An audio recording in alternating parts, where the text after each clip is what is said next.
G'day audiophiles, and welcome to this bonus edition of the Sirens of Audio. A short one for you this time.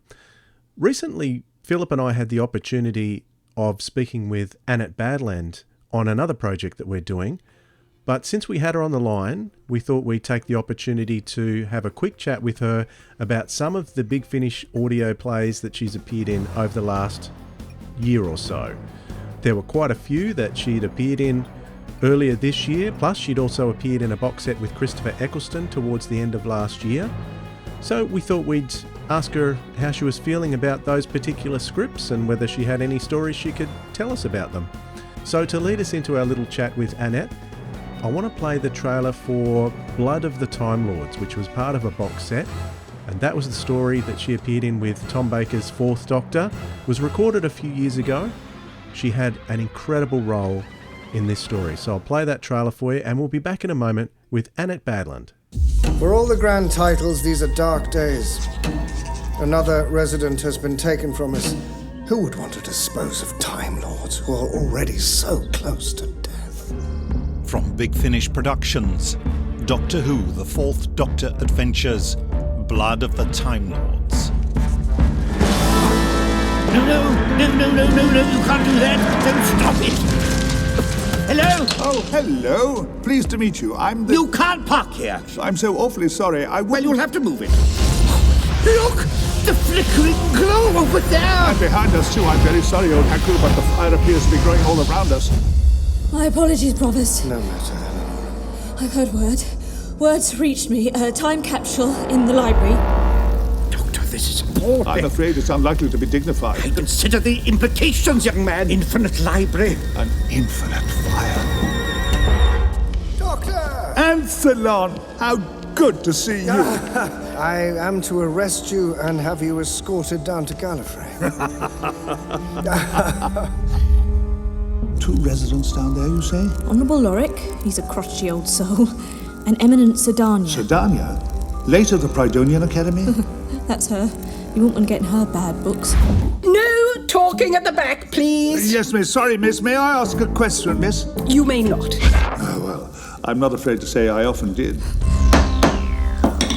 The Doctor is on the stand. I know I have a habit of barging in just as everyone's vanishing or keeling over or a president's getting shot or whatnot. But trust me in this. I am innocent. Dark times. Dark times. Well, I think this is excellent news. Big Finish for the love of stories. Annette, do you mind if I ask you a couple of questions about your recent Big Finish releases? Because since we spoke to you, there's been a few that have come out. And in the space of about 3 weeks earlier this year, there was a different one every week with you. Really? How fantastic. The Tom Baker one you'd done years ago, I think. But you did one with Chris Eccleston. And yes. you did Russell's Lost Story script as well. Yes, wasn't I lucky to muscle my way into that? Exactly, yeah. So what was that like working on a Russell script again after all this time? It was divine. I just adore his writing. He can twist a line. You can start with humour and end up with pathos in 2 sentences, and it's just fab. He didn't come down because I think we were still in COVID and we were still restricted, so we didn't see him. But just tremendous to, have all of that quality of writing. And the other actors were terrific. So we had a good time doing it as well. We had a fun time. And Scott Hancock directed it. And it helped Russell, of course, with, reviving it. So, yeah, it was terrific. He's a god to me. He really is. He calls me Dame Bad, and I sometimes call him the Master, but he's a god. And I just was thrilled to be involved. And did you get to work in studio with Chris on that story, or was that separate? Yes, no, we were in the studio together, and in the green room and chatting over, when we were together before. And I'd known Chris before. We just happened to do a film in Belgium together, The Anchoress. So I knew him before we did the Doctor Who, and we got on very well. And I love his concentration, and he's that kind of, for me, is admirable. I just love that it's the work and real concentration on that. But we had a good time in the green room as well. Laughed and made jokes, of course. Not like any other actor. Fantastic. So what was it like working with Stephen Noonan and reproducing First Doctor material? I know. Well, the First Doctor, of course, was my Doctor, that I hid behind the sofa and all of the classic stuff. So he's brilliant. He's absolutely wonderful. And again, it was just terrific to be part of, a regeneration of something. And, nobody knew at the time. It was all hush hush. So I just was so impressed with him. And it gave me the heebie-jeebies, really. You go, ooh. William Hartnell must be in there somewhere. There's a gene that's popped into this other person, and it is inhabiting him. And he was absolutely terrific. I think it wasn't his first day on it, but it was very early on. So he was quite, he was nervous about whether it would work or not, but he had no need to be afraid. From Big Finish Productions, The First Doctor Adventures, The Outlaws. You didn't happen to catch sight of a white-haired old coot, did you? Well, as a matter of fact, we did. You were not here when I was last forced to defend these walls. That lasted only 40 days, and yet still it tested the fortitude of every man and woman here. The French archers have loosed their arrows. Then the attack has begun. Quickly! We haven't much time. It won't be long before Louis' soldiers scale the walls. So, gentle knight, what have you to show me? A secret. Well, this is my ward, Lady Dorothea... Dodo. Oh, yes, of course, my dear. Lady Dodo Chaplet. And this is the Doctor. Hello? Yes, I'm here. Do stop bellowing. What is it? Oh, no. Doctor, Yes, child. Oh, who would do such a thing? Outlaws, my dear. Outlaws. The brutish reality of history, my dear. Oh, that was a truly disgusting clown. It's not all dressing up, you know.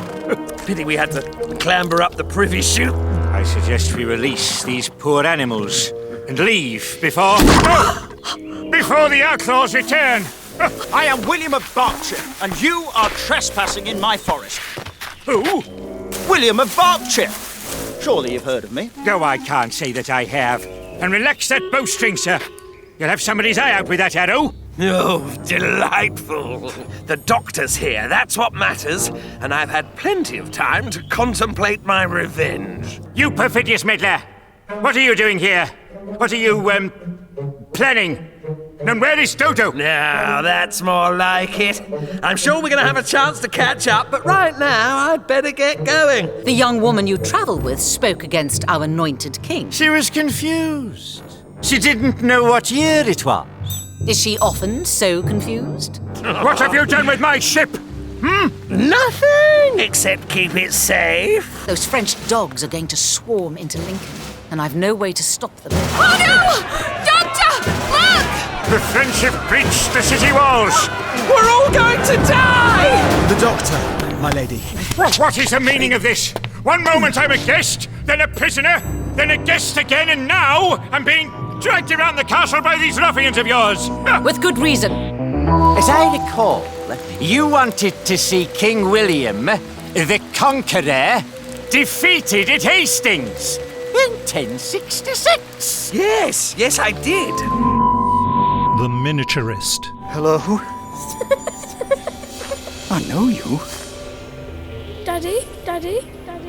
How did you get here? You can't be... Daddy. Simon? We've heard a great deal about your work. In the Zechstein mine specifically. I'm sorry, who are you? Oh, believe me, I've just as much interest in you as you have in me, Professor. No!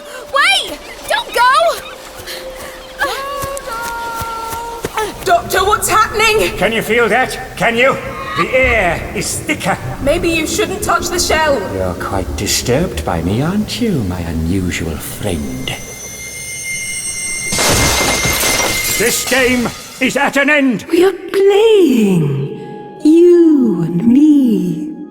I like playing with you. If you play with the dimensions of my ship, you won't just destroy this part of England. You'll destroy the Earth's solar system!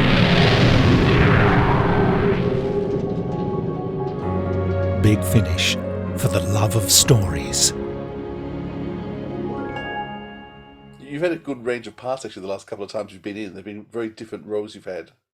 Yes, and I enjoy that. And they've talked about some other stuff later on, but yes, I enjoy it. Well, I do anyway in my career. So, you know, it's just nice if they can see you in a slightly different way and not always the mad villain. Not for this, but a telly thing. A fan wrote and said, if Annette Badland's in it, she's done it. If you see Annette Badland in something, she's done it. It's often the biggest name, isn't it? Mm. It's interesting. I mean, you know, actors like yourself, David Warner, Derek Jacobi, who, you know, produce some of the most amazing levels of work, but you are willing just to do anything in any sort of part, and often, you know, I don't know about anything. well, I mean, things like I would think you being in Big Finish is too small for you, and certainly, you know, David Warner, Derek Jacobi, and yet you just love to work. You just love acting, yeah. and that's what I love. It's actors who just love to act, and they don't mind what the part is. There's no small part. No, there isn't. When I'm grappling with something and thinking, oh, you go, no, it's up to you. There are no small parts. Come on. But the writing is fun. The people you work with are good. There's a good quality there. And the scripts might be bizarre, but they're delicious to work on. You know, they're great material. So actors will always respond to that. It tends for me to be the writing always that attracts me. You know, if I, you know, think, oh yes. And often it does, you know, I'll do a student film or I'll do something else because you think, yeah, this story needs telling. Then you might regret it, of course. Go, God, why did I say yes? I'm freezing cold. Is there anything you've done that you really regret doing? No, it's all in the pot. There are things that I have reservations about, and I got I felt I'd been conned, and they weren't really either.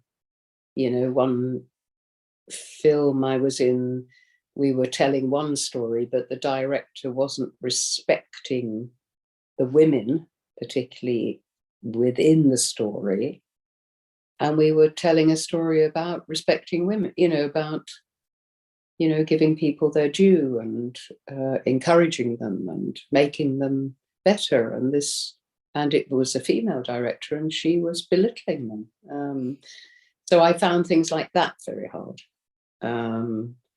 But there's always something, you know, you can garner from the experience, even if it's just huddling together with the other actors. It's not pleasant out there. Let's all just be together and laugh at this, you know. Was there anything else you want to ask, Dwayne? No, I was just going to say, as long as you don't regret that crazy Australian Doctor Who podcast with those weird fans down there. There was that. Yes, now you remind. Oh, don't I recognise you?